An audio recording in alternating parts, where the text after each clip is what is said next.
Hello everyone, welcome back to our YouTube channel. और आज हम करने वाले हैं हमारी क्लास 12th की यूनिट 3, जिसका नाम है yoga as a preventive measure. इसका नाम चेंज हो चुका है, ठीक है। पहले योगा था, है ना, अब हो चुका है yoga as a preventive measure. तो आज हम इसको पूरा डिस्कस करने वाले हैं। तो चलो वीडियो को स्टार्ट करते हैं।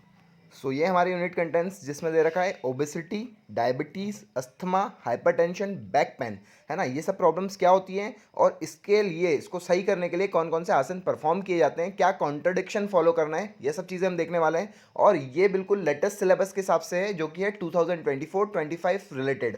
सबसे पहले हम देख लेते हैं हमारा योगा। जो योगा है, इसकी ज़्यादा से ज़्यादा ये 2 नंबर में पूछा जा सकता है कि what do you mean by yoga, है ना। ऐसा कोई सा क्वेश्चन बन सकता है आपके लिए। तो योगा क्या होता है? तो योगा की जो डेफिनेशन है वो हम लोग 2 पॉइंट ऑफ व्यू से देखेंगे। सबसे पहला होता है कि spiritual point of view, religious point of view से। सेकंड होता है फिजिकल एजुकेशन के पॉइंट ऑफ व्यू से। सबसे पहले जो दे रखा है स्पिरिचुअल पॉइंट ऑफ व्यू से, इसकी डेफिनेशन क्या दे रखी है कि योगा है, जो वर्ड है वो किस वर्ड से लिया गया है? संस्कृत वर्ड यूज से लिया गया है, जिसका मतलब होता है ज्वाइन करना या यूनाइट करना, है ना। ये क्लास 11th में भी मैंने डिस्कस किया था। एंड अकॉर्डिंग टू स्वामी दिगंबर जी क्या बोलते हैं, yoga is the union of आत्मा टू परमात्मा। मतलब किसी तरीके से आत्मा से परमात्मा के मिलन को हम योगा बोलते हैं। ये हो गया एक स्पिरिचुअल पॉइंट ऑफ व्यू से। अब देख लेते हैं हम हमारे फिजिकल एजुकेशन के पॉइंट ऑफ व्यू से इसकी डेफिनेशन क्या होती है। योगा एक ऐसे टाइप ऑफ फॉर्म की एक्सरसाइजेज है, जिसके थ्रू हम देख सकते हैं कि हम फिजिकली फिट कैसे रह सकते हैं, मेंटली वेलबींग कैसे रह सकते हैं, एंड हम स्ट्रेस और टेंशन से कैसे दूर रह सकते हैं। ये एक फिजिकल पॉइंट ऑफ व्यू से आप डेफिनेशन लिख के आ सकते हैं। देन हमारा नेक्स्ट टॉपिक दे रखा है आसन एज अ प्रिवेंटिव मेजर। तो यहाँ पे 2 डेफिनेशन दे रखी है, एक पतंजलि के अकॉर्डिंग है, एक ब्रह्मो परिषद के अकॉर्डिंग है ना। तो पहले क्या बोला है पतंजलि के अकॉर्डिंग क्या दे रखा है? स्थिरम सुखम आसनम, है ना। इसका मतलब क्या होता है? That position which is comfortable and steady. और ब्रह्मो परिषद के थ्रू क्या दे रखी है? टू सिट कंफर्टेबल पोजीशन और posture for everlasting period is called asana, है ना। तो दोनों ही डेफिनेशन है, आप लिख के आ सकते हो, ठीक है। कुछ बेनिफिट्स दे रखे हैं आसन्स फ्रॉम प्रिवेंटिंग डिसीजेस, है ना। ये क्वेश्चन 2 तरीके से आ सकता है कि benefit of yoga for preventing diseases या बेनिफिट ऑफ आसन फ्रॉम प्रिवेंटिंग डिसीजेस। तो दोनों में आप लोगों को यही लिख के आना है। पहले क्या दे रखा है, क्या बेनिफिट्स होते हैं? तो हमारी जो बोन्स और जॉइंट्स होते हैं वो स्ट्रांग हो जाते हैं, ठीक है, ओके।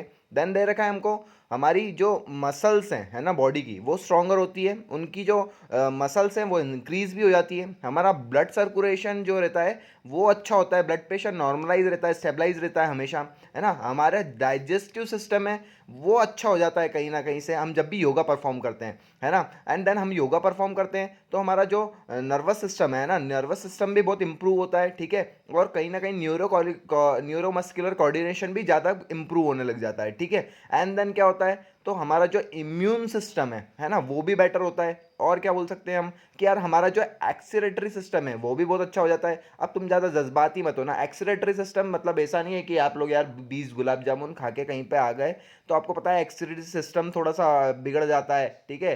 तो आप लोगों को वो करने से अच्छा हो। और 20 गुलाब जामुन का असर तो सुबह दिख ही जाता है। खत्म।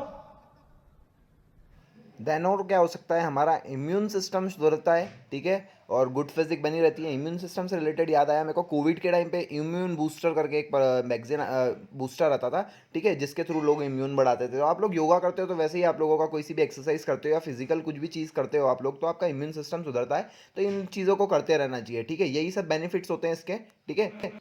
नेक्स्ट दे रखा हमको ओबेसिटी। मैं आप लोगों को एक चीज़ बताना चाहता हूँ कि जितनी भी डिसीजेज इस योगा चैप्टर के अंदर दे रखी है, उसके अंदर आप लोगों को सिर्फ 1 या 2 नंबर की डेफिनेशन पूछी जाती है, और जितना मैं बताता हूँ उतना ही लिख के आ जाना, पूरे नंबर मिलने वाले हैं। अगर डिफाइन में क्वेश्चन पूछा जाता है तो उसके अंदर आंसर्स भी लिखना पड़ेंगे आप लोगों को, ठीक है। तो मैं यही बोलना चाहता हूँ कि बायो वाले अपने आप को ज़्यादा कूल ना समझे इसमें, क्योंकि उनको ज़्यादा आता है, ठीक है। तो मैं यही बोलना चाहता हूँ, सबके लिए यही डेफिनेशन लिख के आओगे तो भी उतने ही मार्क्स मिलने वाले हैं, ठीक है। फाइनली अगर हम ओबेसिटी की बात करें तो ओबेसिटी क्या होता है? इस ओबेसिटी एक प्रकार की बीमारी नहीं होती है ना। इसमें क्या होता है कि एक ये मेडिकल कंडीशन होती है, जिसमें कि आपका यार फैट परसेंटेज जो होता है, बॉडी का फैट जो होता है थोड़ा सा इंक्रीज हो जाता है ना।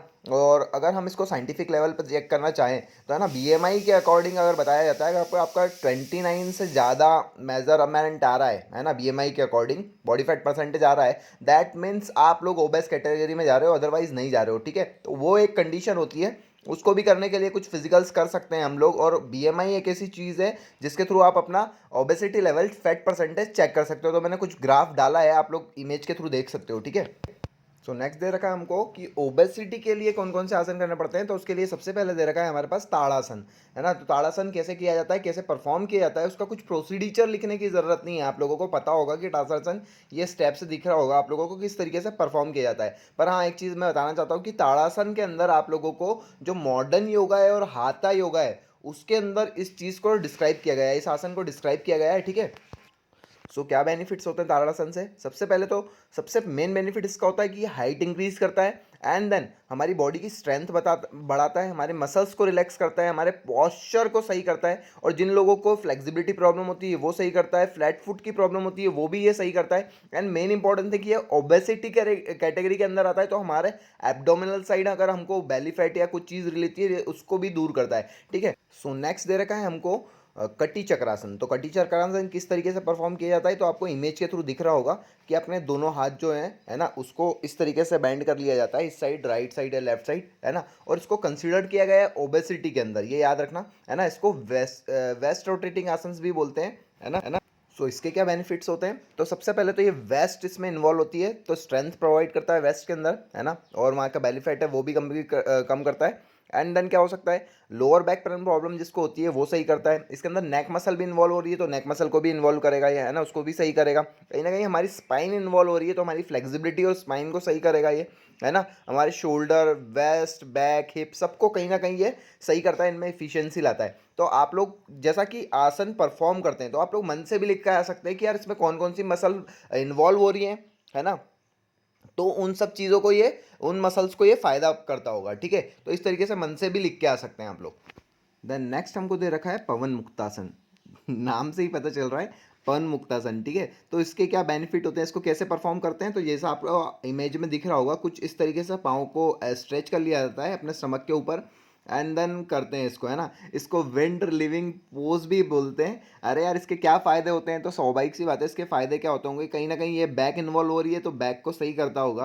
एंड देन किसी को एसिडिटी डाइजेस्टिव प्रॉब्लम होती होगी तो वो भी ये सही कर देता है ना। अपनी स्पाइन से रिलेटेड किसी को प्रॉब्लम है तो वो सही करता है, और अपना जो एब्डोमिनल है, मतलब वहाँ पे अगर किसी को एब्स वैब्स बनाने हैं तो इसके थ्रू बन जाते हैं, ठीक है। तो ज़्यादा जज्बाती ना हो, इसको इस तरीके से ही परफॉर्म किया जाता है, ठीक है। और मैं एक चीज़ बताना चाहता हूँ कि इसके अंदर ये जो आसन है वो हाथा योगा के अंदर भी कंसिडर किया गया है, ठीक है।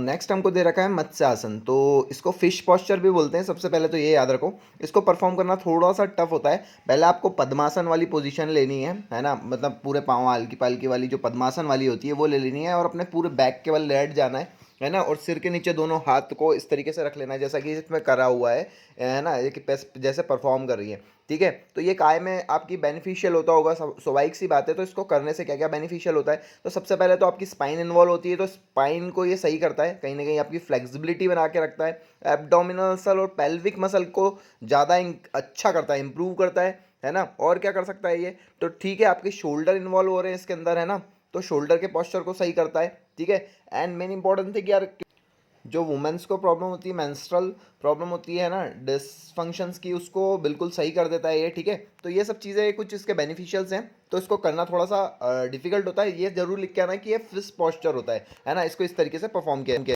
देन नेक्स्ट दे रखा है हमको हालासन। इसको प्लो पोज भी बोलते हैं। आई थिंक ये बचपन में सबने सबसे ज़्यादा किया होगा, है ना, सब लोगों को। इसमें सबसे ज़्यादा बॉडी स्ट्रेच होती है ऐसा बताया जाता है, इस आसन को करने से सबसे ज़्यादा बॉडी स्ट्रेच होती है ना। तो इसके अंदर कौन कौन सी मसल इन्वॉल्व हो रही है वहाँ पे ये बेनिफिट प्रोवाइड करता है। सबसे पहले तो याद रखो कि पूरी बॉडी स्ट्रेचिंग करता है, एंड देन सेकंड थिंग इसके अंदर स्पाइन इन्वॉल्व हो रही है, कहीं ना कहीं हमारी स्पाइन इन्वॉल्व हो रही है, हमारी लेग्स वाली मसल जितनी भी है, काफ की, है ना, या थाइस की मसल, उनको स्ट्रेच कर रहा है, उनको इंप्रूव कर रहा है ये, है ना। ब्लड सर्कुलेशन इससे सबसे ज़्यादा सही होता होगा, ठीक है। और इसको हाथा योगा के अभी अंदर बताया गया है, ठीक है। ये चीज़ याद रखनी है, इसको प्लो पोज कहते हैं, ठीक है। नेक्स्ट हमको दे रखा है पश्चिमोत्तासन। जैसा कि नाम से ही क्लियर हो रहा है, इसको हमेशा इसको परफॉर्म किया जाता है तो पश्चिम की तरफ बैठकर ही किया जाता है। इसमें क्या किया जाता है, दोनों पाँव को स्ट्रेच कर लेना है, एंड अपने दोनों हाथ को पाँव से टच करके अपने घुटनों को पे अपने सिर लगाने की कोशिश करनी है, पूरा स्ट्रेच करके पाँव पकड़ लेना है आप लोगों को। कुछ इस तरीके से इसको किया जाता है ना। और ऐसा बोला जाता है कि यार जब सूर्य उदय होता है उस समय पे इसको करने से बहुत बेनिफिशियल होता है ये। तो इससे क्या क्या होता है, तो सबसे पहले याद रखो यार, इसमें स्पाइन सही होती होगी, है ना, बेली फैट कम होता होगा, कौन कौन सी मसल्स पे इफेक्ट कर रहा है ये, तो वहाँ पे होता होगा। क्या दे रखे हैं बेनिफिशियल इसके, देखो सबसे पहले तो ये याद रखो कि एंकल और लेग्स पे बेनिफिशियल होता है, एंड देन स्ट्रेस को दूर करता है ये हमारे, है ना, कंसंट्रेशन को फोकस करता है, एंड देन मेंस्ट्रुअल इरेगुलर जो प्रॉब्लम होती है उसको भी ये कहीं ना कहीं सही कर देता है, ठीक है। तो ये कुछ इस तरीके से इसको करने से ये बेनिफिट्स होते हैं। नेक्स्ट हमको दे रखा है अर्ध मत्स्येंद्र आसन। इसका जैसे कि नाम से ही पता चल रहा है, अर्ध का मतलब हाफ होता है, मत्स्येंद्र आसन का मतलब फिश पोज होता है, ठीक है, मतलब हाफ फिश पोज भी इसको बोलते हैं। इससे क्या बेनिफिशियल होते हैं, थोड़ा सा टफ होता है ये आसन को परफॉर्म करना, तो देख लो इमेज के अंदर ही कुछ इस तरीके से परफॉर्म किया जाता है ना। जो हमारा बॉडी का एक्स्ट्रा फैट है उसको ये लूज कर देता है, हमारे लीवर, स्पाइन और पैनक्रियास को कहीं ना कहीं सही रखता है, ठीक है। रेस्पिरेटरी सिस्टम बढ़िया रहता है इससे, ठीक है। स्ट्रेस हेडक नहीं होती है ना, और नर्वस सिस्टम है उसको भी बेटर बनाता है, ठीक है। तो इस आसन को करने से ये बेनिफिट होते हैं, ठीक है। आप लोगों को ये याद रख के आना है, और आप लोग थोड़ा सा दिमाग लगा के मन से भी थोड़े से बेनिफिट लिख सकते हो, ठीक है। देन नेक्स्ट आपको दे रखा है धनुरासन, जिसको हम बॉ पोस्चर भी बोलते हैं। इसमें एक धनुर का शेप बन जाता है बॉडी को करते समय, and the main important thing इसके अंदर पूरी फुल बॉडी स्ट्रेच होती है, आपकी बॉडी का एक एक कोना स्ट्रेच हो जाता है इसको करने से, ठीक है। तो क्या बेनिफिशियल होते हैं इसके, तो सबसे पहले तो आपकी बैक स्ट्रेच हो जाती है, मतलब कहीं ना कहीं बैक पेन को सही करता है ये, है ना। एंड देन मेन चीज़ इसमें ब्लड सर्कुलेशन सही होता है, डायबिटीज़ कंट्रोल होती है, ओबेसिटी सही करता है, मतलब कहीं ना कहीं इसको करने से आपका फैट वेट भी रिड्यूस हो जाता है। स्टेमिना के लिए बहुत बेस्ट चीज़ है, ये करना चाहिए, ठीक है। आपका फोकस कंसंट्रेशन के लिए भी बहुत अच्छा होता है, तो ये बेनिफिशियल होते हैं इसके कुछ इस तरीके से। देन नेक्स्ट हमको दे रखा है उस्त्रासन। जो उस्त्रासन है थोड़ा सा टफ होता है ना। इसको कैमल पोज भी बोलते हैं। इसके जो नाम मैं बता रहा हूँ ना, आप लोगों को ये नाम लिख के आना है, इससे बहुत ज़्यादा नंबर मिलते हैं, और इसके डायग्राम्स बनाओगे तो और ज़्यादा नंबर मिलेंगे आप लोगों को, मैं पहले ही बता देता हूँ, ठीक है। तो कैमल पोज, आप बोल रहे हो कैमल किस तरीके से दिख रहा है, तो मैं बता देता हूँ। जो इसको इस तरीके से देखो, जो कैमल जो रहता है उसकी जो पीठ नहीं रहती है, किस तरफ से यू शेप में कर्व रहती है, तो कुछ इस तरीके से शेप बन रहा है, इसीलिए इसको कैमल पोज कहा जाता है ना। तो इसके क्या बेनिफिट्स होते होंगे, तो सबसे पहले ये स्पाइन को इन्वॉल्व कर रहा है ना, और मेरे हिसाब से इसमें लंग्स को एक्सपांड कर रहा है ये, ठीक है। तो ये इस तरीके से करा जाता है, और फुल बॉडी स्ट्रेचनिंग भी हो रही है इसमें, स्ट्रेचिंग भी हो रही है ना, और कहीं ना कहीं बॉडी मसल स्ट्रेंथनिंग प्रोवाइड करता होगा ये, है ना। तो ये याद रख लेना इसके अंदर। और देखो इस डाइजेशन इंप्रूव करता है ये, है ना, बैक पेन को सही करता है, फ्लेक्सिबिलिटी सही करता है ना, लंग कैपेसिटी बढ़ाता है, यही सब चीज़ लिखा हुआ है इसके अंदर, तो इस तरीके से परफॉर्म किया जाता है, ठीक है। आप लोगों को ये याद रखना है। देन हमको दे रखा है नेक्स्ट सूर्य भेदन प्राणायाम, है ना। तो इसको किस तरीके से परफॉर्म किया जाता है, तो आप लोगों को ये याद रखना है, इसमें कुछ विष्णु मुद्रा बनाई जाती है। विष्णु मुद्रा में जैसा कि ये लड़की बना रही है, इसमें दो उंगली जो है आपकी इस तरीके से नीचे होती है, मतलब फोल्ड होती है आपके पाम पे, और दो उंगली आगे होती है ना। इसमें करा कैसे जाता है, तो पहले अंगूठे की मदद से एक नाक को बंद करके इनहेल करा जाता है, फिर जो दो उंगली आपकी खुली हुई रहती है ना, उससे विष्णु मुद्रा वाली, उससे वापस से एक्सहेल किया जाता है, ठीक है। कुछ इस तरीके से इसको परफॉर्म किया जाता है, आप लोग याद रखना ये काय काय में। तो आप हमेशा याद रखना प्राणायाम जो होते हैं वो कहीं ना कहीं स्ट्रेस, एंजाइटी, कंसंट्रेशन, फोकस इनके लिए होते हैं, है ना। तो देखो इसके अंदर भी बेनिफिट्स क्या दे रखे हैं, डिप्रेशन, अस्थमा, एग्जेसिव स्लिपनेस, है ना, और क्या दे रखा है, ओबेसिटी, इन सब चीज़ों से दूर करते हैं, और ओबेसिटी के अंदर इन्वॉल्व किया गया है तो कहीं ना कहीं ये ओबेसिटी को रिड्यूस करता है, ठीक है। तो ये प्राणायाम ऐसे परफॉर्म किया जाता है, ओके। सो नेक्स्ट हमारा टॉपिक दे रखा है वो है डायबिटीज़। तो डायबिटीज़ क्या होती है, सबको पता है डायबिटीज़ क्या होती है। हाँ, आजकल ये बहुत कॉमन हो गई है, हर घर में देखने को मिल सकती है ना। सबको कहीं ना कहीं डायबिटीज़ प्रॉब्लम हो ही जाती है, ठीक है। तो ये एक बहुत सीरियस प्रॉब्लम है, क्योंकि इसका कोई सॉल्यूशन नहीं निकला है अभी तक, है ना। ऑब्वियस सी बात है कि जैसे कि कोविड हुआ था तो उसका कहीं ना कहीं डोज आ गया है, ऐसा डायबिटीज़ अगर हो जाती है तो ये मतलब लंबे समय तक चलती रहती है, इसका कोई डोज नहीं है ना। इसको नॉर्मलाइज कर किया जा सकता है, बस नॉर्मल किया जा सकता है, ठीक है। तो इन अगर अपन बुकिश वे में इसकी लैंग्वेज देखें तो क्या होती है डायबिटीज़, तो मतलब कहीं ना कहीं जब आपका शुगर जो लेवल होता है वो ज़्यादा बढ़ जाता है ना, आपकी बॉडी में जो शुगर लेवल है वो ज़्यादा बढ़ जाता है, तो आपको कहीं ना कहीं आपको डायबिटीज़ हो जाती है, ठीक है। सो शुगर को हम बायोटर्म कहते हैं ब्लड ग्लूकोज, ठीक है। सो ब्लड ग्लूकोज की अगर एकदम से आपको आपकी बॉडी के अंदर स्पाइक देखने को मिलती है, सो तब हम लोग कह सकते हैं कि आपके अंदर डायबिटीज़ वाला इशू होने लग गया है। सो आपकी बॉडीज़ के अंदर जो पैनक्रियाज होती है, तो पैनक्रियाज कौन सी ग्लैंड होती है, आप मेरे को कमेंट करके ज़रूर बताना। सो पैनक्रियाज है, जब पैनक्रियाज खुद से इंसुलिन प्रोवाइड नहीं करती है बॉडी में, तब हम लोगों को क्या करना पड़ता है, या तो हमको मेडिसिन के थ्रू या इंसुलिन या इंजेक्शन के थ्रू बॉडी में ब्लड शुगर मेंटेन करने के लिए इंजेक्शन लेना पड़ता है या इंसुलिन लेनी पड़ती है, ठीक है। सो इस तरीके से ब्लड शुगर को नॉर्मलाइज किया जाता है, ठीक है। एंड डायबिटीज़ जो होती है, जो 2 टाइप की होती है, एक होती है टाइप 1, एक होती है टाइप 2, है ना। जिसमें टाइप 1 जो होती है, ठीक है, उसमें मेडिसिन के थ्रू आप लोगों को ब्लड शुगर को नॉर्मल रखना पड़ता है। एंड देन सेकंड होती है जिसके थ्रू आप लोगों को पेट में इंजेक्शन लगाने पड़ते हैं। तो आप लोगों को, आपका होमवर्क है ये कि आप लोगों को मेरे को बताना है कि टाइप 1 कौन सी होती है और टाइप 2 कौन सी होती है, कमेंट बॉक्स में कमेंट करके। सो कैसे इसको ठीक किया जा सकता है, कौन कौन से आसन है जिसको हम परफॉर्म करके डायबिटीज़ को ठीक कर सकते हैं। तो उसके अंदर सबसे पहला आता है कटी चक्रासन। हम पहले देख चुके हैं कटी चक्रासन किस तरीके से किया जाता है। सेकंड होता है पवन मुक्तासन। थर्ड होता है भुजंगासन। भुजंगासन को हम कोबरा पोज भी बोलते हैं। सबसे पहले याद रखना, भुजंगासन करने से आपकी डायबिटीज़ कंट्रोल हो जाती है ना। सेकंड थिंग, भुजंगासन को कैसे परफॉर्म किया जाता है तो दिख रहा है आप लोगों को, ये हम सूर्य नमस्कार के अंदर भी करते हैं। इसमें सबसे ज़्यादा कौन सी मसल इन्वॉल्व हो रही है, तो हमारी बैक पेन को सही करता होगा ये, है ना। और क्या हो रहा है, ठीक है, हमारे नेक को भी कहीं ना कहीं ये सही करता होगा, नेक प्रॉब्लम को भी, ठीक है। तो कुछ इस तरीके से इसके बेनिफिशियल्स हो सकते हैं। हाँ, इसके साथ साथ मैं एक बात और बता देता हूँ आप लोगों को, जो आपके सिलेबस के अंदर दे रखे हैं, है ना, कि कौन सी डिसीज़ होने के कारण कौन से आसन परफॉर्म किए जाते हैं, आप लोगों को वही मेंशन करके आना है। मैंने कंटेंट्स में बता रखा है कि क्योंकि ऐसा होता है कि बहुत सारे आसन करने से बहुत सारी डिसीज़ दूर हो जाती है। तो आपको एक ही आसन करने से डायबिटीज़ भी सही होगी, आपका अस्थमा भी सही होगा। तो आप लोगों को पर जो आसन प्रोवाइड करे गए, कोई मेंशन करे गए जो मैंने कंटेंट्स में लिखे हैं, जैसे कि डायबिटीज़ के लिए जो जो आसन हम कर रहे हैं वही लिख के आने हैं आपके सिलेबस के अंदर। अदरवाइज आप दूसरे आसन लिख दोगे, आपका क्वेश्चन गलत हो जाएगा, ठीक है। नेक्स्ट दे रखा है हमारे को शलभासन, है ना। तो इसके अंदर इसको लॉबस्टर पोज भी बोलते हैं, ये याद रख लेना। इसको किस तरीके से परफॉर्म किया जाता है, तो कुछ इस तरीके से उल्टे लेट जाना है आप लोगों को, है ना। और आपके हाथ नीचे रख लेना है और आपके पैर को बिल्कुल स्ट्रेट ज्वाइन करके ऊपर करने की कोशिश करना है। तो आपको लोगों को दिख रहा होगा इसके अंदर सबसे ज़्यादा क्या प्रॉब्लम सही होता होगा। तो सबसे पहले इसके अंदर फ्लेक्सिबिलिटी है जो स्पाइन की, वो कहीं ना कहीं सही होती है ना। शोल्डर और आर्म्स है उसकी स्ट्रेंथनिंग बढ़ती है, ठीक है। आपके नेक की मसल को भी सही करता है ये, है ना। और क्या करता है आपके, तो एब्डोमिनल मसल्स के जो ऑर्गन्स होते हैं उसको सही करता है, कहीं ना कहीं डाइजेशन प्रॉब्लम को भी सही करता होगा, है ना। और क्या हो सकता है, तो ब्लड सर्कुलेशन को सही करता है ना। और ये काय के अंदर दे रखा है हमको, डायबिटीज़ के अंदर दे रखा है, तो ये डायबिटीज़ को भी कहीं ना कहीं सही करता है इसको करने से।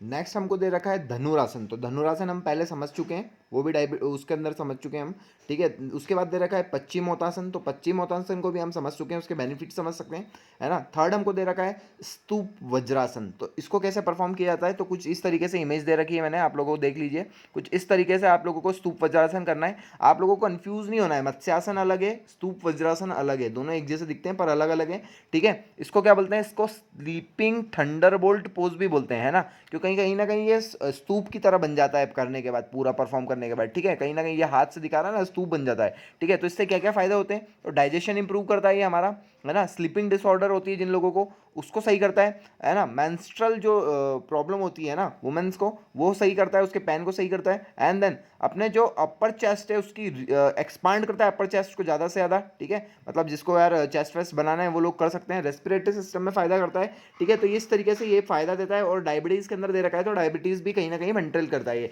ठीक। इसके बाद दे रखा है हमको पश्चिमोत्तासन, तो ये हम पढ़ चुके हैं, ठीक है। एंड देन नेक्स्ट दे रखा है हमको अर्धमत्स्येंद्रासन, ये भी हम पढ़ चुके हैं, ठीक है। नेक्स्ट हमको दे रखा है मेंडूकासन। तो मेंडूकासन जैसा कि नाम से ही समझ में आ रहा है कि मेंढक की तरह पोज करना है आप लोगों को। तो कुछ इस तरीके से परफॉर्म किया जाता है, दोनों पैर को पीछे करके बैठ जाना है आप लोगों को, है ना। सिर नीचे कर देना है और हाथ आपके पेट के ऊपर होना चाहिए, ठीक है। इस तरीके से इसको करते हैं। तो इससे क्या क्या होता होगा, हेल्प क्या क्या मिल रही है, आपकी बैक स्पाइन को सही करता है, इंप्रूव डाइजेशन होता है ना।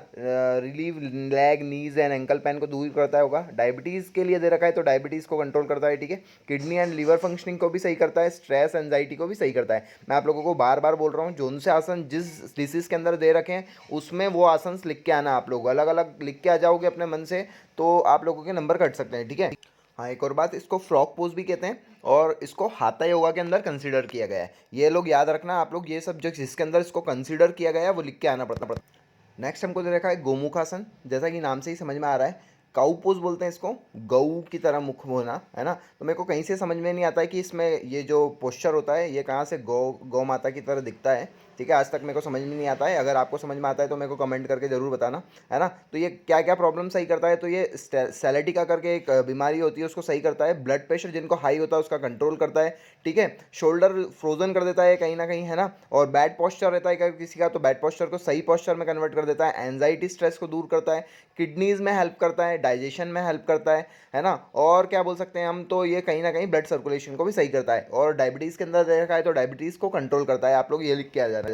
नेक्स्ट हमको दे रखा है योगा मुद्रा। तो आप लोगों को कंफ्यूज नहीं होना है, ये मेंडूकासन से थोड़ा सा अलग है, दिख सिमिलर रहा है। मेंडूकासन में पाँव नीचे की ओर होते थे, ठीक है, उसको अच्छे से देख लेना वापस स्लाइड में जाके, तो जी समझ में आ जाएगा आपको। तो क्या फ़ायदे होते हैं इससे, तो कहीं ना कहीं हमारे पोस्चर को सही करता है, तो कहीं ना कहीं हमारी स्पाइन वाली चीज़ें, स्पाइन कॉलम उसको सही करता है, हमारी स्ट्रेचिंग करता है, ठीक है, और क्या बोल सकते हैं, है ना, तो गास्ट्रिक कंडीशन जो होती है उसको सही करता है, लंबर पैन की जो प्रॉब्लम होती है किसी को, है ना, जो हम लोग बॉडी पोस्चर में पढ़ते हैं वो सही करता है, एब्डोमिनल्स को सही करता है, और कहीं ना कहीं हमारी डायबिटीज़ को भी मेंटेन करता है। तो योगेंद्र योग मुद्रा भी बोलते हैं इसको, तो ये याद रखना। नेक्स्ट हमको दे रखा है उस्त्रासन, तो कैमल पोज बोलते हैं इसको, मैंने बता दिया पहले भी आपको। नेक्स्ट दे रखा है कपालभाति, तो कपालभाति सबसे ज़्यादा बाबा रामदेव करते हुए दिखते हैं, है ना। इसमें क्या होता है, तो कहीं ना कहीं आपको लंग्स को खींचना, अंदर बाहर सांस को खींचना है, और लंग्स को फ़ायदा करता है ये। इसके क्या बेनिफिट्स होते हैं, तो ब्लड शुगर को मेंटेन करता है ये, डाइजेस्टिव सिस्टम को सही करता है, ब्रेन माइंड पे फोकस करवाता है, लंग्स की प्रॉब्लम को सही करता है, ये याद रखना है। और काय के अंदर दे रखा है, डायबिटीज़ के अंदर दे रखा है, तो डायबिटीज़ में ही इसको लिख के आना है आप लोगों को, ये भी एक प्रकार का प्राणायाम होता है, ठीक है। आप लोगों को मैं बार बार बोल रहा हूँ, जोन सी डिसीज़ के अंदर जोन सा चीज़ आसन बताए गए वही लिख के आना, अगर नहीं लिख के आओगे आप लोग तो गलत कर दोगे, ठीक है। अब आप लोग मुझसे पूछोगे कि सर आप हमको कॉन्ट्रा इंडिकेशन क्यों नहीं पढ़ा रहे हो, हमारी बुक में तो ये भी दे रखा है, हमारे कंटेंट्स में आपने कॉन्ट्रा इंडिकेशन को भी पढ़ाया गया है। तो आप लोगों को मैं ये बोलना चाहता हूँ कि जैसे कि सपोज़ ये वाला आसन दिख रहा होगा, इसमें जिस तरीके से पॉस्चर है ना, कि पूरा बैक पे असर आ रहा है, तो आप लोगों को, और फॉर एग्जाम्पल स्लिप डिस्क का प्रॉब्लम हो गया है, तो आप लोगों को ये आसन नहीं करना चाहिए, है ना, वो कॉन्ट्रा इंडिकेशन है। अब आप लोग भी डिसाइड कर सकते हो कोई सा भी आसन देख के कि यार किसको कौन से व्यक्ति को ये आसन नहीं करना चाहिए, उसको क्या प्रॉब्लम होगी तो क्या नहीं करना चाहिए। तो दो चीज़ बहुत फेमस है, दो व्यक्ति बहुत फेमस होते हैं जिनको बहुत सारे आसन नहीं करना चाहिए। एक तो होती है pregnant women, and then second होता है आप लोगों को पता होता है जिनका ब्लड शुगर नहीं, जिनका ब्लड प्रेशर ज़्यादा बड़ा होता है, हाई ब्लड प्रेशर जिनको प्रॉब्लम होती है, उन लोगों को बहुत सारे आसन परफॉर्म नहीं करने चाहिए, ठीक है। तो ये उनके कॉन्ट्रा इंडिकेशन में आता है, तो आप लोग कॉन्ट्रा इंडिकेशन लिख के आओगे जब उसके अंदर लिख सकते हो। नेक्स्ट टॉपिक दे रखा है हमारा अस्थमा। तो अस्थमा क्या होता है, तो अस्थमा एक ऐसे प्रकार का रेस्पिरेटरी डिसऑर्डर है ना, या ऐसी प्रॉब्लम है रेस्पिरेटरी से रिलेटेड जिसको हम लोग बोल सकते हैं यार कोविड-19 का बड़े पापा आएंगे। तो आओ जानते हैं कि अस्थमा होता क्या है।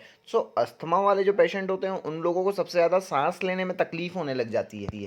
दैट मीन कि आपका जो विंड पाइप होता है जहाँ से आप लोग सांस लेते हो, अगर वो विंड पाइप आपका नैरो हो जाए, अब आप लोग मुझसे पूछोगे सर ये कैसे होने लग जाती है, तो आपका जो विंड पाइप है ना, उसके अंदर अगर कोई म्यूकस जमा हो गए, आपका कफ जमा हो गया, तो उसके कारण आपको ब्रीथिंग लेने में थोड़ी सी तकलीफ होने लग जाती है, उसके कारण आपको अस्थमा देखने को मिलता है। जो अब हमारी अस्थमा प्रॉब्लम है, इससे बचने के लिए कौन कौन से आसन किए जाते हैं तो उसको देखते हैं, चलो आओ, है ना। तो सबसे पहला दे रखा है ताड़ासन। ताड़ासन किस तरीके से किया जाता है, तो उस सबको पता है ताड़ासन किस तरीके से परफॉर्म किया जाता है, कोई बताने की ज़रूरत नहीं है ना। पूरी बॉडी को स्ट्रेच कर लेना है, मैंने पहले भी बताया आप लोगों को, जैसे इंक्रीज हाइट होती है वो बेनिफिट होते हैं, है ना। तो अस्थमा को भी वो कहीं ना कहीं हेल्पफुल होता है। सेकंड दे रखा है ऊर्ध्व ऊर्ध्व हस्तोतासन, है ना। तो इसको किस तरीके से किया जा सकता है, तो इसके लिए आप लोगों को कुछ भी नहीं करना है, जो सेम ताड़ासन करते हैं उसमें हम अपनी जो उंगलियां रहते हैं वो कहीं ना कहीं ज्वाइन करके रिवर्स कर लेते हैं ऊपर जाने के बाद। अब इसमें हाथ जोड़ लेना है कुछ ऊपर जाने के बाद, है ना। तो ये इस तरीके से परफॉर्म किया जाता है, ठीक है। तो इसके अंदर भी क्या होता है, आपका कहीं ना कहीं आपकी बॉडी स्ट्रेच हो रही है ना, और आपको अस्थमा जो ब्रीथिंग टेक्निक होती है उसमें कहीं ना कहीं आप लोगों को बहुत सही फील होता है कहीं ना कहीं, है ना। और बहुत सारे जितने भी प्राणायाम्स होते हैं वो करने से भी अस्थमा दूर हो जाता है, ठीक है। नेक्स्ट हमको दे रखा है उत्तन मेंडूकासन, है ना। तो उत्तन मेंडूकासन और मेंडूकासन में आप लोगों को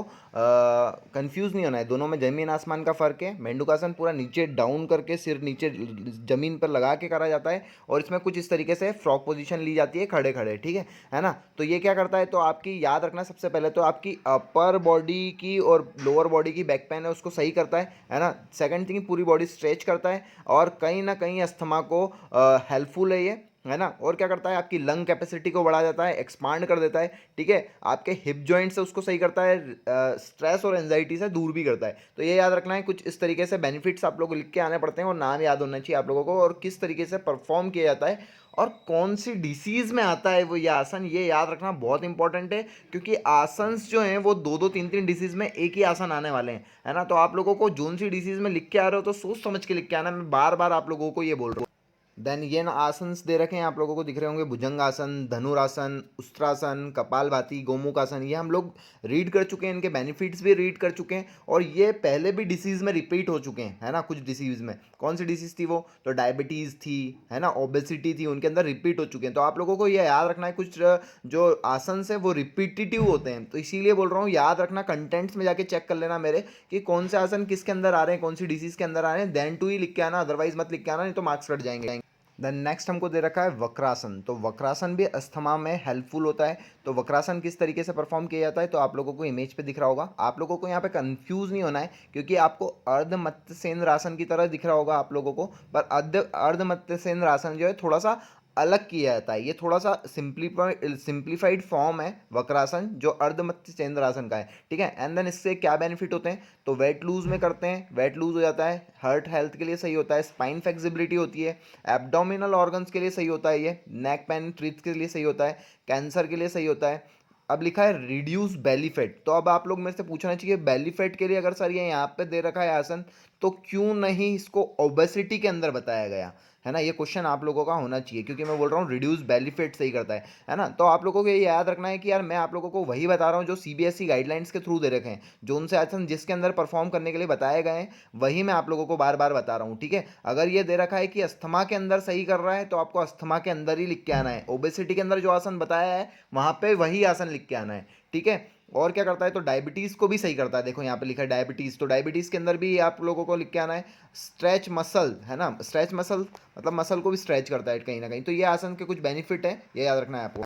नेक्स्ट हमको दे रखा है बहुत ही फेमस प्राणायाम है, अनुलोम विलोम प्राणायाम। ये सबसे ज़्यादा स्कूल में किया जाता है, ठीक है। आपको सांस इनहेल करना है, सांस एक्सहेल करना है। एक्सहेल थोड़ा सा जल्दी करना है, और इनहेल थोड़ा सा लॉन्ग टर्म के लिए किया जाता है, ठीक है। तो ये क्या करता है, आपके क्या बेनिफिट्स है, तो माइंड को काम करता है ना, ब्लड सर्कुलेशन क्या करता है, सही करता है, हार्ट रिलेटेड प्रॉब्लम सही करता है, एंजाइटी स्ट्रेस को सही करता है ना, मैंने आप लोगों को बता रखा है, कंसंट्रेशन करता है, और कहीं ना कहीं अस्थमा को ट्रीट करता है, ठीक है। तो आप लोगों को ये लिख के आना है, Anulom Vilom pranayama is also for beneficial for asthma.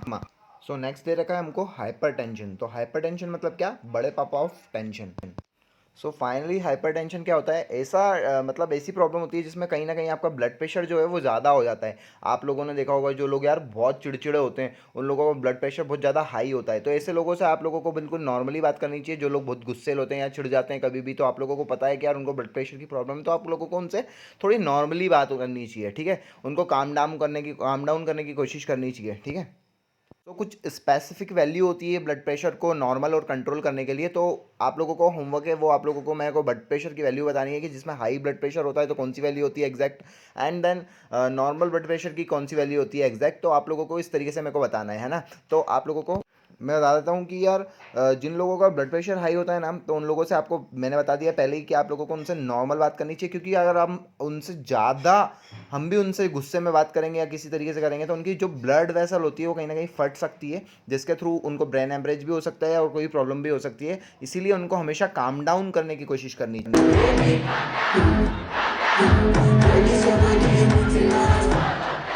So next हमको दे रखा है यहाँ पर कि कौन से आसन करने चाहिए हाइपरटेंशन को दूर करने के लिए। तो कौन से आसन होते हैं, पहला होता है ताड़ासन, ये हम पहले भी पढ़ चुके हैं, कुछ और डिसीजेज में भी दे रखा है। कटी चक्रासन भी दे रखा है। एक होता है उत्तन पादासन, एक होता है हद हलासन, है ना। तो ये क्या होता है, तो अब समझ। सो उत्तन पादासन क्या होता है, इसको रेस्ट लेग पोज भी बोलते हैं। और इसको कैसे परफॉर्म किया जाता है, तो कुछ इस तरीके से परफॉर्म किया जाता है, ठीक है। ये याद रखना है आपको। इससे क्या बेनिफिट्स होते हैं, तो सबसे पहले ये एब्डोमिनल मसल को सही करता है। दूसरा, हमारा जो बैलेंसिंग होती है वो सही करता है। डाइजेशन को सही करता है। एंजाइटी स्ट्रेस को दूर करता है ना। इसको करने से और क्या होता है, तो हमारा जो एंजाइटी स्ट्रेस दूर होगा, तो हमारा कहीं ना कहीं हमारा हाइपर टेंशन भी कहीं ना कहीं सॉल्व होगा। तो ये याद रखना है आप लोगों को।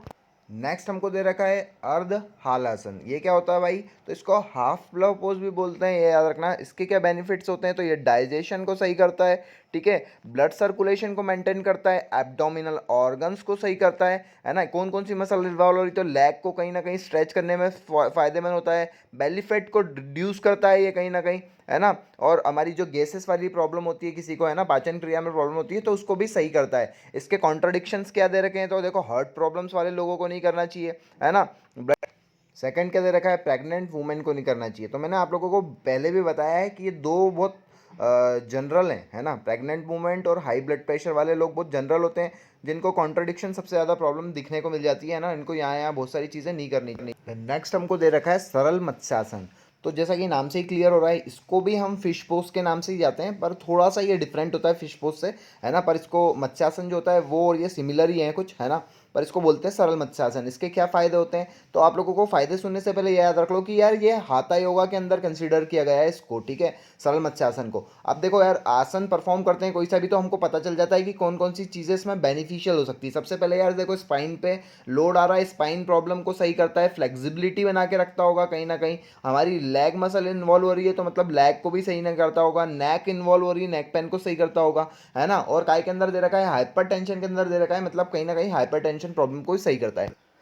नेक्स्ट हमको दे रखा है मकरासन। मकरासन को हम क्रोकोडाइल पोस्चर भी बोलते हैं, ठीक है। इसमें आप लोगों को क्या करना होता है, तो इस तरीके से कुछ बॉडी पोस्चर कर लेना है आप लोगों का, कुछ उल्टे लेट जाना है आप लोगों को, है ना, ये टेक्निक होती है। तो ये आप लोगों को क्या बेनिफिशियल होता होगा, तो सबसे पहले ये आपके लोअर बैक पेन को सही करता है ना। आपकी जो टेंशन और स्ट्रेस भरी लाइफ होती है उसको कहीं ना कहीं स्ट्रेस फ्री करता है ये, है ना। और क्या, हाइपर टेंशन को कंट्रोल करता है। ये कुछ इसके फायदे होते हैं, कुछ इस तरीके से लिख के आना है आप लोगों को। देन नेक्स्ट हमको दे रखा है उत्तन मंडूकासन, ये हम पढ़ चुके हैं, ठीक है। उसके बाद हमको दे रखा है गोमुखासन, काउ फेस पोज, ये भी हम पढ़ चुके हैं। देन हमको दे रखा है वक्रासन, तो ये भी हम पढ़ चुके हैं।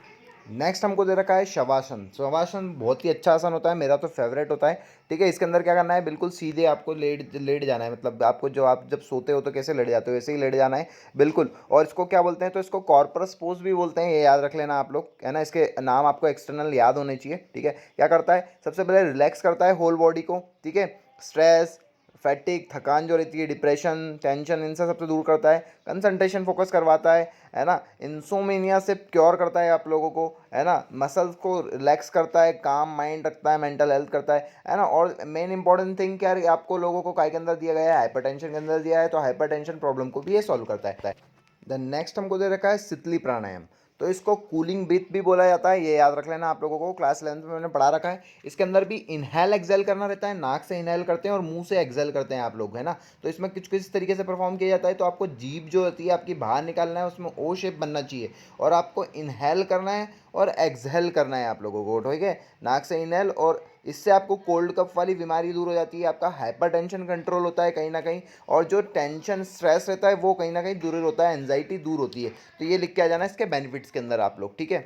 आई नो थोड़ा सा ये चैप्टर बोरिंग है, पर इसके अंदर यही दे रखा है। नेक्स्ट टॉपिक दे रखा है हमको बैक पेन। तो बैक पेन क्या होता है, तो बैक पेन एक प्रकार का फिजिकल डिस्कम्फर्ट है ना। आप लोग मान सकते हो यार, फॉर एग्जांपल यार, मैं किसी एक जगह पे कंटिन्यूसली 6 घंटे से बैठकर वीडियो बना रहा हूँ, ठीक है, तो होगा क्या, कुछ भी नहीं। अगर मेरे जो स्पाइन है वो कहीं ना कहीं डिस्कम्फर्ट पोजीशन में आ जाएगा, कहीं ना कहीं वो दुखने लग जाएगा, आप लोगों को पता ही होगा। इस वजह से ही तो मूव, वॉलिनी, ये सब बिक रहे हैं मार्केट में, ठीक है। तो ये किन लोगों को होता होगा, जो लोग यार ज़्यादा से ज़्यादा टेबल पर बैठ के काम करते हैं, या लैपटॉप पर बैठे रहते हैं, या ऐसे कुछ काम करते हैं, जो लोग यार सिटिंग का काम ज़्यादा होता है, या दुकानदारों को ज़्यादा इस तरीके की बीमारियाँ होती हैं, ठीक है। तो आप लोगों को इसके कॉजेज़ क्या दे रखे हैं, कि क्या कॉजेज़ दे रखे हैं, कि ज़्यादा से ज़्यादा जो आप कुछ हैवी चीज़ उठा रहे हो उससे आपको ये हो सकता है ना, या बहुत जगह तक एक जगह बैठे हुए हो तो वहाँ हो सकता है ना, या आप सो रहे हो तो आप सही पोजीशन में सो, जो गुड पॉस्चर होता है उसमें सो, है ना। या आपकी जो वियरिंग चीज़ें होती है, वो वियरिंग वाली जो चीज़ें आप जो पहनते हो वो सही तरीके के कपड़े पहनो, जो लूज़ होते हैं थोड़े से यार, बिल्कुल फिटिंग वाला बैक पे से ऐसा कुछ से नहीं पहनना है,